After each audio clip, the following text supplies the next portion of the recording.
You are doing well. Yes. Today let's see if clause in detail. இப்போ if clause திரும்ப எடுக்கிறீங்க அப்படின்னா நேத்திக்கு கிளாஸ் பார்த்துட்டு ஒரு சார் யாரோ கமெண்ட் பண்ணியிருந்தாங்க. அதாவது இங்கிலீஷ் புரியலன்னு தான் மேம் இந்த கிளாஸ் பார்க்குறோம், அதுலேயே நீங்கள் ஃபுல்லாக இங்கிலீஷ் பேசினா எப்படி, இங்கிலீஷே சொல்லி கொடுத்தா எப்படி, அதனால் புரிகிற மாதிரி சொல்லுங்கள் அப்படின்னு மெசேஜ் போட்டிருந்தாங்க.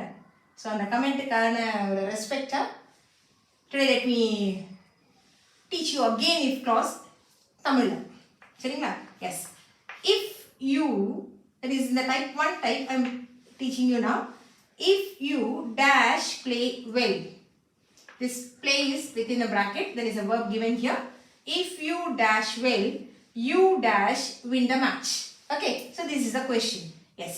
If you, இப்போ இது வந்து என்னன்னா if you play.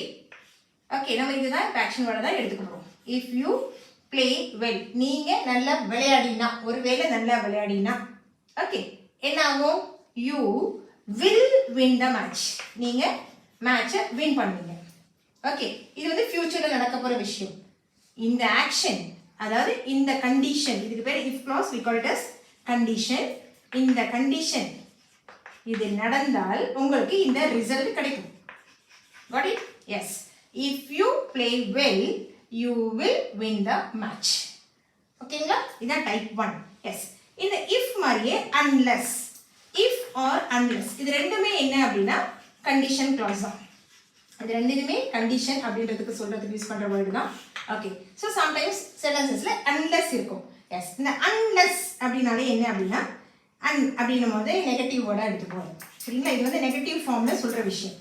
S, unless you eat well. இப்போ இங்க கொடுத்திருக்க verb என்ன? eat.